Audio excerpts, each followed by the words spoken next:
Hola a todos, buenos días, buenas tardes, buenas noches desde donde están viendo. Hoy tenemos una invitada muy especial, que es la doctora Ana Milena.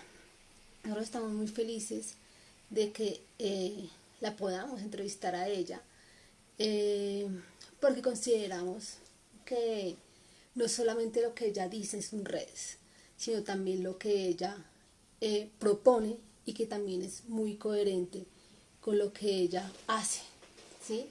Entonces, si uno ve el perfil de ella en su página, doctora Ana Milena, uno puede observar que ella es muy coherente con lo que hace, porque hace lo que dice.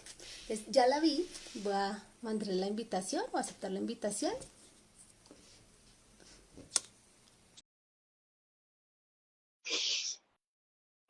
A ver, me pasó mucho.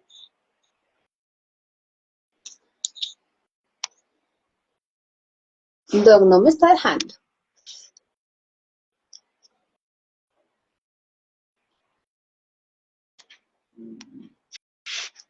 Ya. Hola,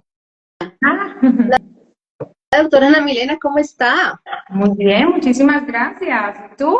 Muy bien, doctora, pues muy contenta de tenerla con nosotros porque le estaba comentando pues a las personas que cuando yo tomé la decisión de invitarla es porque me di cuenta que no solamente hablabas del tema, sino que eras coherente haciendo lo que decías. Sí, que creo que eso es lo que nos falta a todos, ¿sí? La coherencia en lo que hacemos. Que digamos, yo decía, ella habla de hacer ejercicio y uno la ve haciendo ejercicio, ¿sí? Uno la ve que ya habla de alimentación y ella se alimenta, o sea, ella muestra en las cosas que hacen, todo, muestra lo que es. Entonces, a mí me llamó mucho la atención esta doctora Ana Milena, porque no solamente lo que nosotros decimos en redes, sino con el ejemplo, la coherencia, y creo que eso fue lo que en las redes, con la coherencia tuya, a mí me convenció, ¿sí? De hecho, no sabía que eras de Colombia, hasta después me enteré. Yo dije, ve, o sea, esto está magnífico, ¿sí? Sé que también tratas otros temas, pero me interesa porque precisamente vi un video con lo que es Slash, enfermedades autoinmunes, y vi lo que hablabas. Y vi la sinceridad con lo que hablabas, la propiedad como lo hablabas y la coherencia. Para mí si te defines con la palabra coherencia. Y creo que yo dije, eso es lo que yo quiero transmitir a las personas. Entonces, lo que yo siempre hago es como a los consultantes mostrarles pues el perfil tuyo, decirles como hagan una serie de preguntas de acuerdo a ustedes lo que ustedes tengan dudas y de acuerdo a lo que la persona explique, ¿sí? Y una pregunta que hicieron, Doc, y que yo la verdad no entendí ese término, y más cuando tú nos indicaste, cuando cuadramos el nombre, que era estilo de vida. Digamos que cuando uno tiene una enfermedad autoinmune, yo tengo lupus, a uno le dicen todo lo que uno puede hacer. Es más, yo este momento ni sé qué comer. Pero uno no tiene ni idea qué sí puede hacer. Te voy a contar de mi caso esta semana. Yo me broto, entonces digamos no puedo comer ciruela, pero entonces tuve estreñimiento, entonces no puedo comer ciruela, entonces el cirulac no me sirve.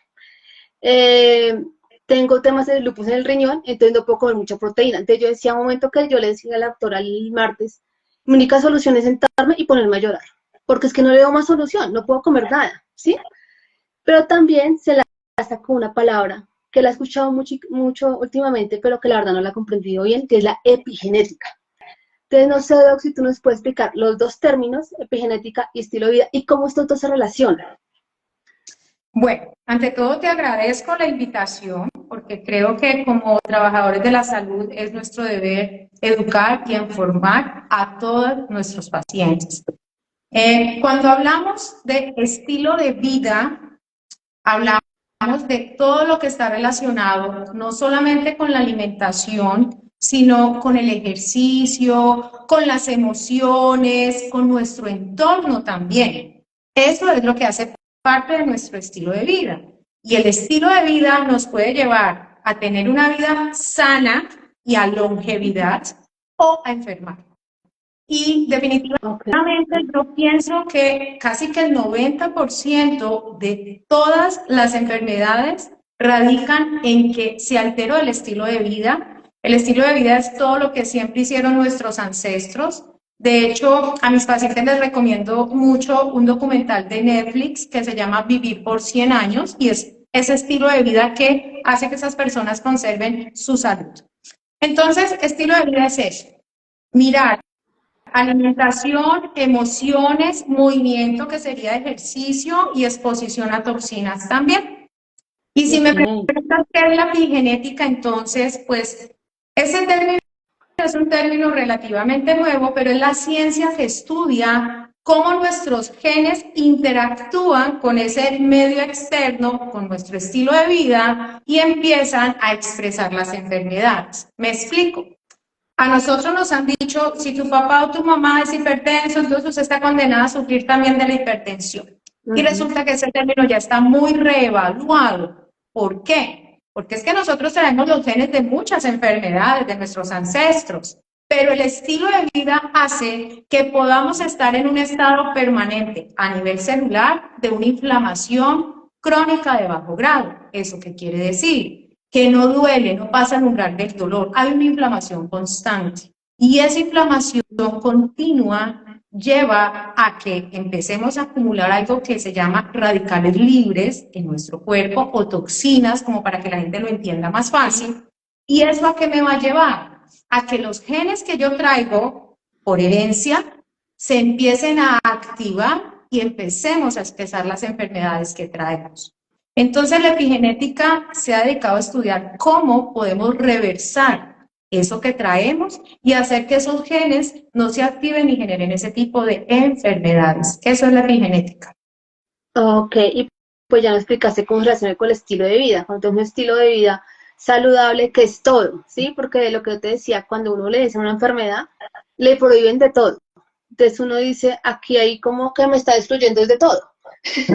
Por tratar de incluirlo, de no, vas a ser un paciente especial, vas a ser un paciente que va a tener tantos, uno a veces se siente excluido del tema. Uno dice, la fecha de Navidad, digamos que pronto llega, ya estamos a un mes y medio, es el plato especial, el obsequio, uno dice, pero es que me siento raro, ¿sí? Entonces ya sabemos que puede ser un estilo de vida diferente y que no altere. Y creo que también cuando hablamos de estilo de vida, y cuando hablamos de Navidades, sí, eso es como tener un hábito, ¿verdad? Tener un hábito de comer adecuadamente y no de pronto, es que no, es Navidad, entonces pues en enero empezamos, ¿sí? Que es lo que más, o sea, lo que más, los errores que más frecuentes que cometemos son esos.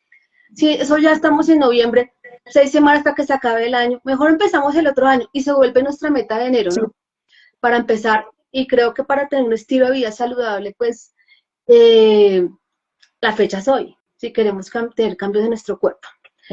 Otra pregunta que nos hicieron, Doc, es ¿cuál es el papel del intestino con respecto a las enfermedades autoinmunes?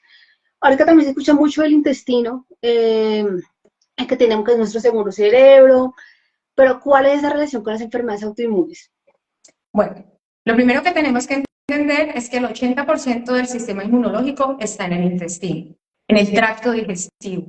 ¿Y por qué allí? Porque justo es el único sistema que tiene relación con el exterior, por la boca o por el ano. O sea que está en un lugar perfecto que nos está protegiendo.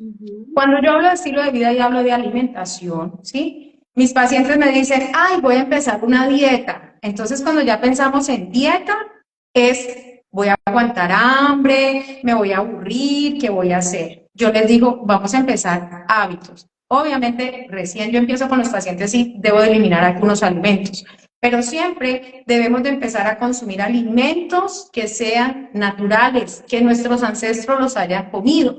Siempre le digo a la persona que la salud entra por la boca.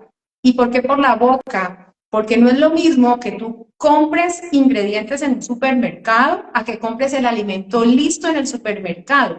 Todo eso que ya viene listo se conocen como ultraprocesados porque está cargado de cualquier cantidad de sustancias químicas.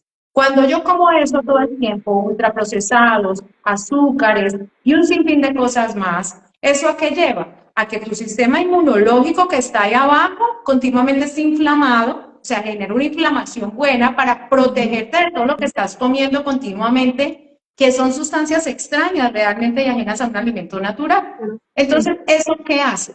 Que el sistema inmune empieza a generar una inflamación persistente ahí abajo en esas capas de la mucosa de nuestro intestino. ¿Y eso a qué lleva? Si yo lo hago de vez en cuando, listo, pero si es todo el tiempo desde niños, porque vemos las loncheras actuales de los niños cómo son, entonces, ¿esto a qué me va a llevar? A que llegue un momento que mi sistema inmunológico, por esa sobreestimulación y esa inflamación continua y persistente, llegue un momento en donde ya no es capaz de defenderte, que es su función, protegerte y defenderte, y empieza a perder algo que se llama la tolerancia inmunológica. ¿Eso qué quiere decir? Que ya no reconoce las estructuras de tu cuerpo, sino que empieza un ataque contra las propias estructuras del organismo, como si fuera algo malo. Ese es el origen de la autoinmunidad, y por eso los tratamientos desde la medicina funcional que yo empiezo desde el intestino, para poder empezar a modular ese sistema inmunológico. Ok, no, pues muy interesante porque mira que es información que al menos, yo que digo que tengo una maestría en el lupus, que llevo 23 años con ella, bueno, 24 ya cumplimos los dos, no tenía idea de que empezaba por ahí. Entonces yo creo que sí es importante que lo tengamos muy presente y que sepamos que, digamos que más, no tengo nada en contra de la medicina convencional, pero que hay más avances y que tenemos que ir de pronto con esos avances que pronto nos apoyen un poquito más en nuestra salud, ¿sí? Créeme que ahorita voy a averiguar cómo es lo del intestino, entonces cómo se hace, porque si hay unos días que uno dice, yo siento inflamación, pero ya ni sé de qué es, ¿sí? Como lo que te decía, esa semana me ha pasado, que yo creo que es perfecto lo que pasó también para yo poder expresártelo, ¿sí? Porque no puede comer esto, yo era como, ¿qué puedo comer? Y creo que a todos nos pasa alguna vez en la vida. Basado en esto, ¿cuál sería como una alimentación un día respecto al desayuno? ¿Cuál sería la alimentación perfecta o adecuada para un desayuno, un almuerzo, una comida? ¿Cuál sería el deber ser, más o menos? ¿O no hay un deber ser o depende del paciente? Exacto.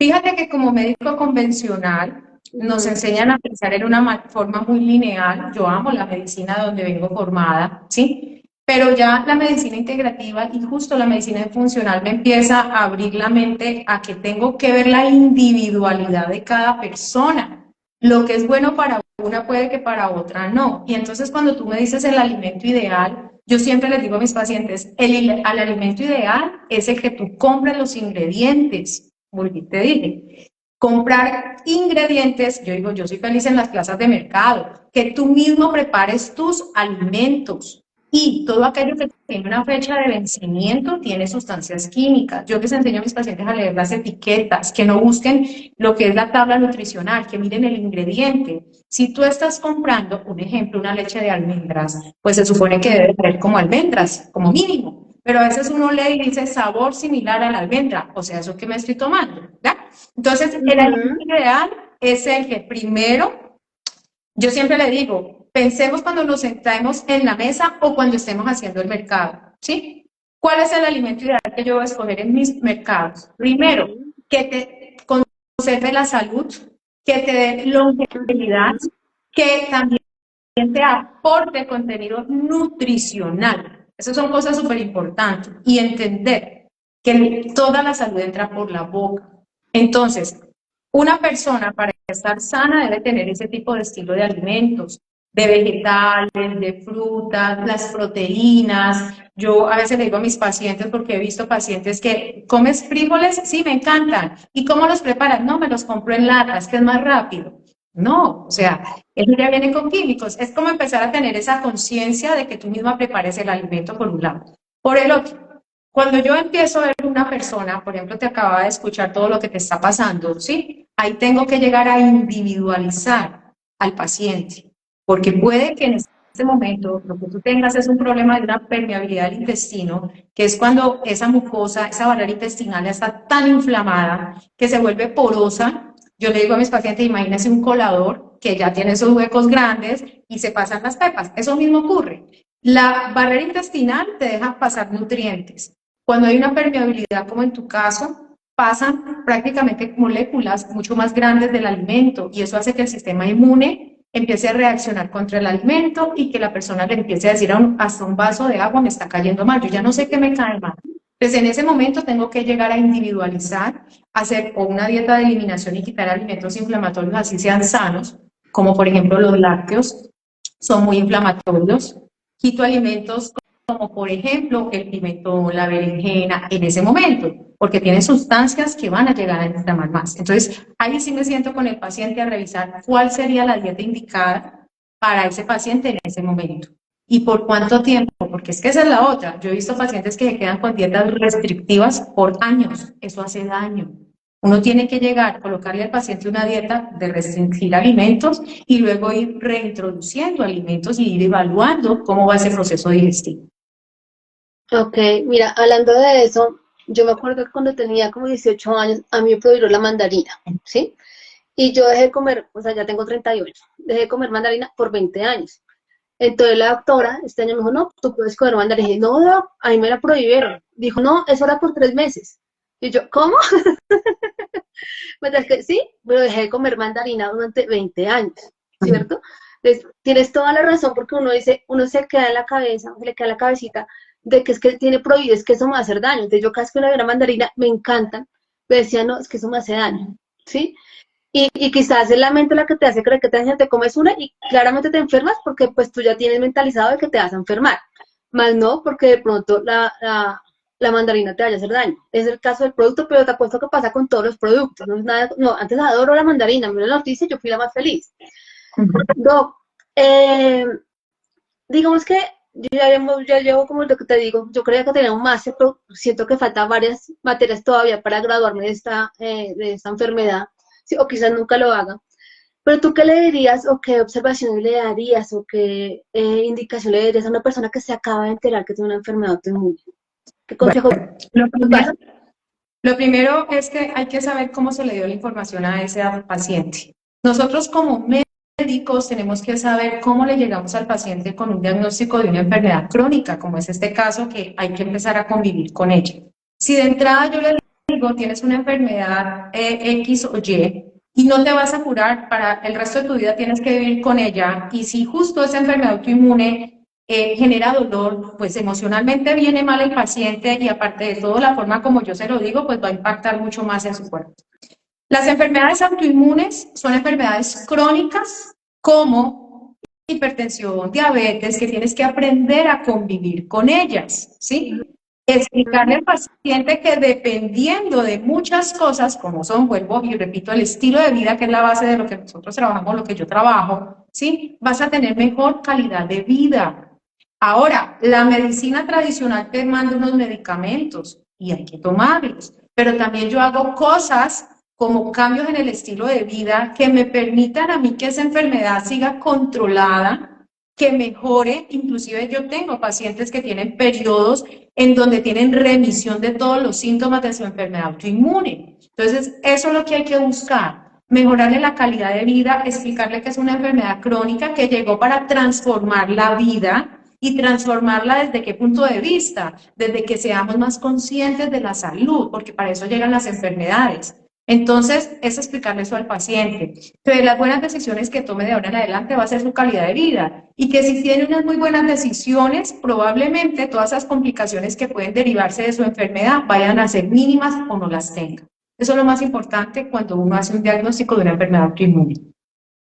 Y yo creo que sí es bueno como saber cómo decirle al paciente. O sea, yo me refiero a mí todo porque yo me acuerdo que me embarazo que yo como del pasado y cuando me dijeron a los 14 años usted tiene una enfermedad, usted tiene una patología. No, tranquila, pero cuando me volteé mi mamá se puso a llorar. Y yo dije, mami, ¿por qué lloras si es una patología? Yo pensé que era como, no sé, todo me imaginé menos eso, ¿sí?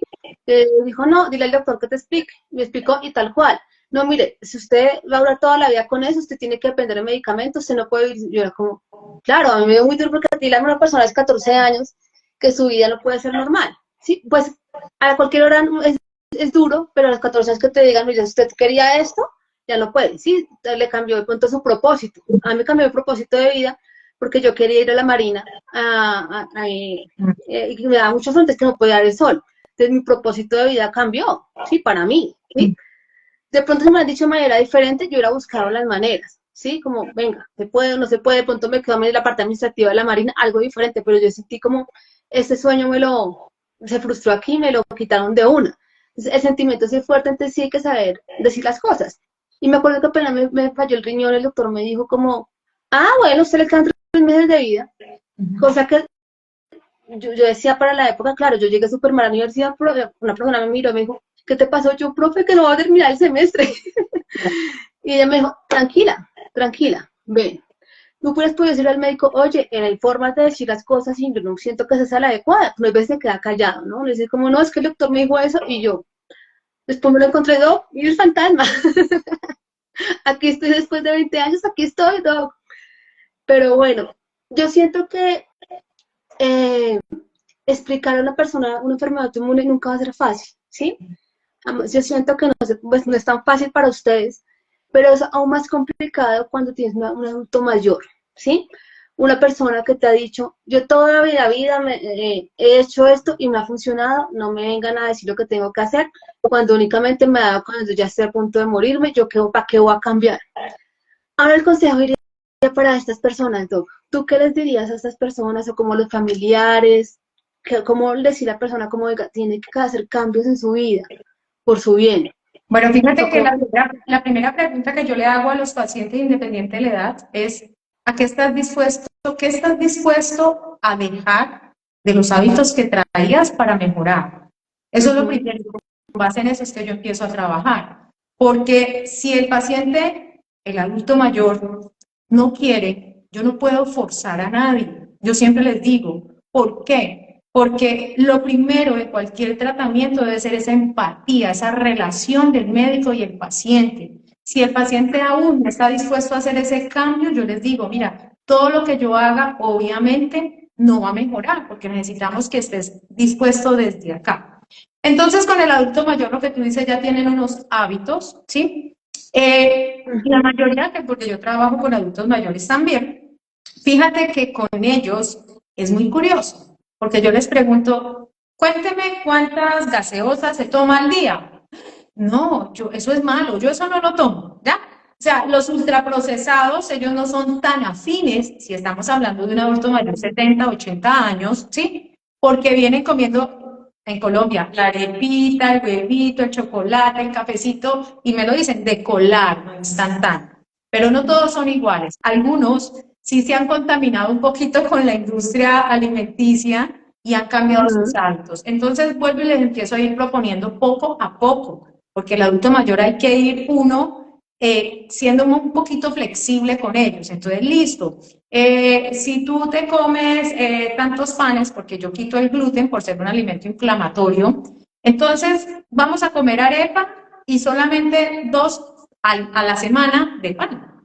Ah, bueno, entonces yo voy entrando. Y les voy diciendo, si ves que no mejoras dejando así, entonces reevaluamos.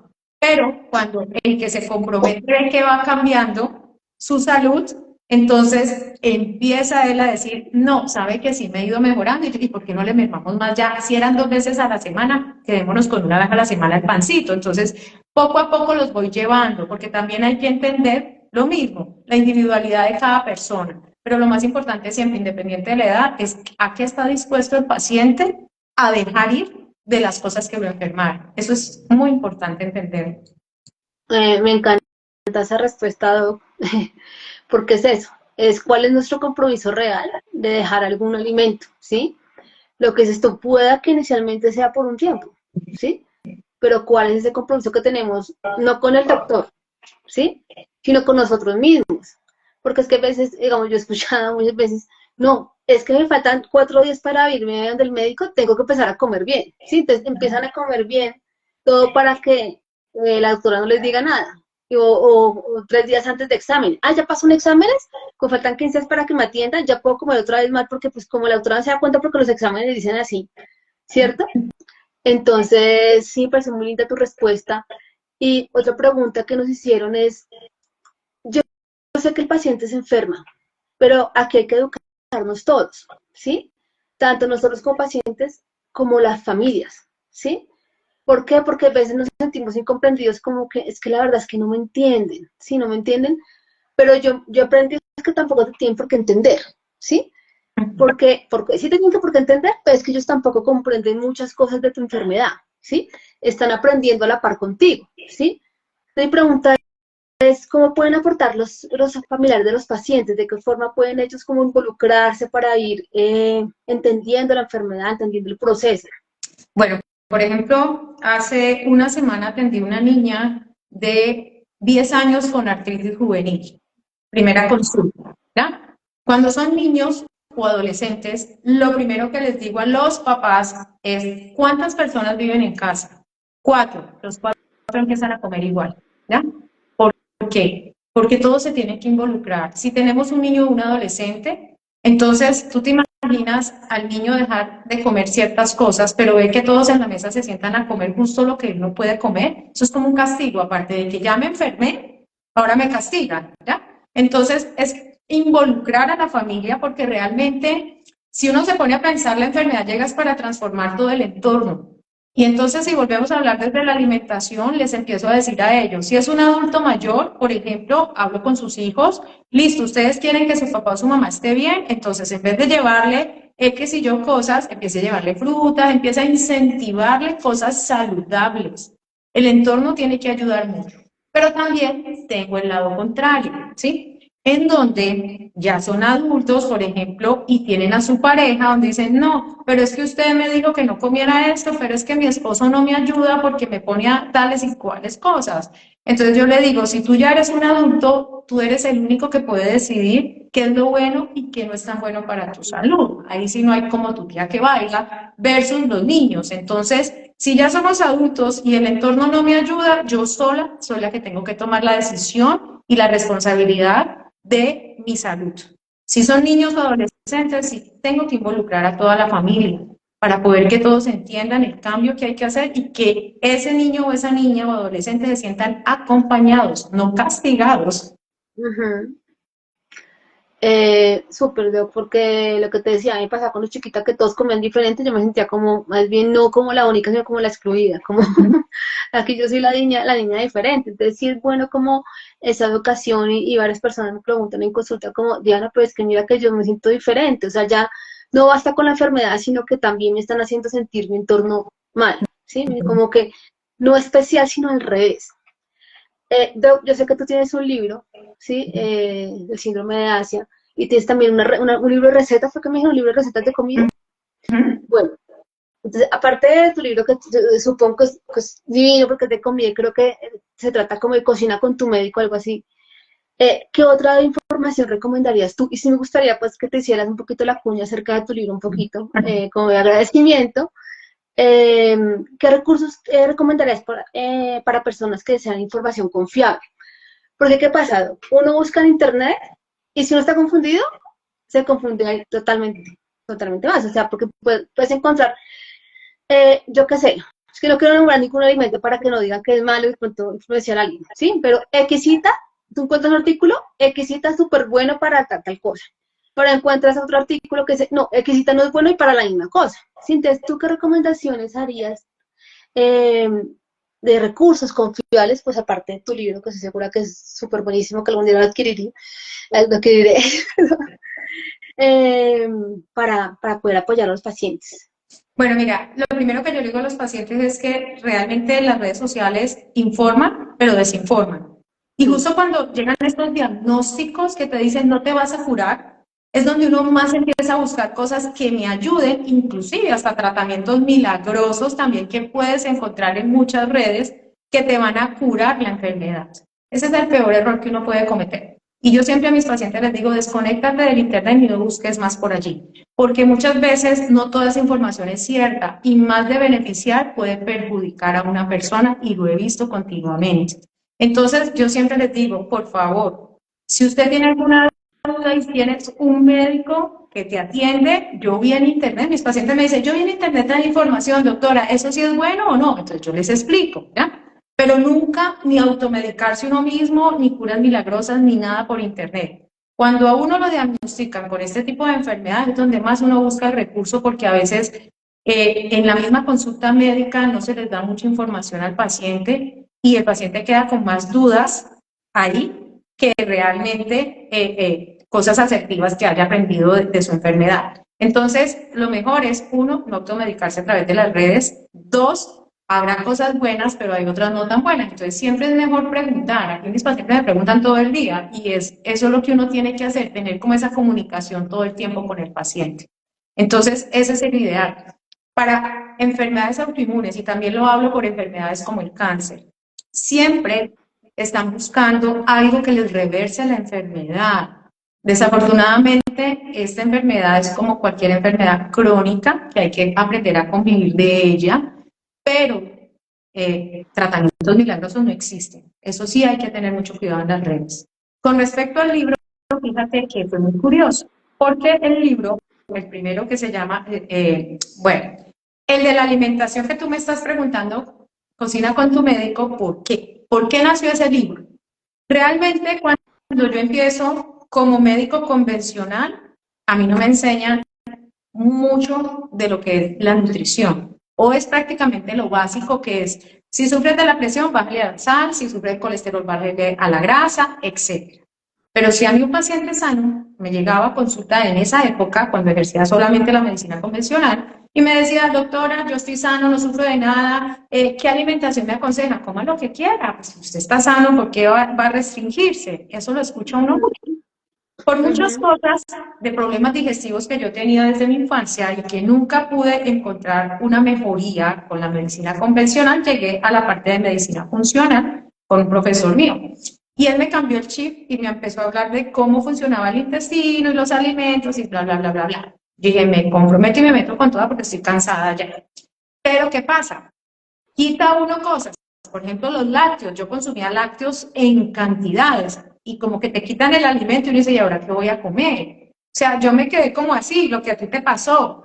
Ya no sé preparar el alimento porque me quitaron, no sé, el alimento frito, entonces ya la tajadita frita no hay, entonces ahorita ¿cómo preparo esto? Pues me tocó a mí misma empezar a modificar las recetas convencionales, ¿ya? Yo aprendí a hacer buñuelitos de yuca y si el buñuelo se hace diferente, ¿me entiendes? Empecé a hacer postres, pero postres sin azúcar, con otro tipo de harinas, empecé a hacer todo esto. Y empecé a hacer recetas muy básicas, porque a veces el paciente me dice, no, pues yo ya no sé porque solamente sé hacer de ensalada, lechuga, tomate y pepino, y usted me acaba de decir que eso no lo coma por ahora, ¿ya? Entonces, poderle dar las herramientas desde lo que me tocó aprender a mí misma, porque es que yo viví lo mismo que yo les digo a mis pacientes, no vas a comer esto y se quedan como así. Entonces, ese libro, Cocina con tu médico, es una guía realmente que yo siempre les entrego a todos mis pacientes cuando vienen acá por primera vez, para que vean todas las opciones que hay para preparar tus propias salsas, tus ensaladas y todo. Eso es por ese lado. Pero ya luego, fíjate que tenía o tengo un estilo de vida muy sano. Tú lo ves en mis redes, que yo les subo a veces lo que hago de comida, mis ejercicios, etcétera. Pero yo venía presentando síntomas que no tenían explicación y yo normalizaba como mucho de nosotros pensando que los síntomas que traía que iban y venían digestivos o dolores o caída del cabello, etcétera, eran producto de un estrés que yo a veces decía un estrés no percibido, debe ser que ya me vivo tan estresada que ya ni lo siento y eso me está generando todo esto. En el año 2020 enfermo, me dan 3 autoinmunidades al tiempo, una artritis seronegativa,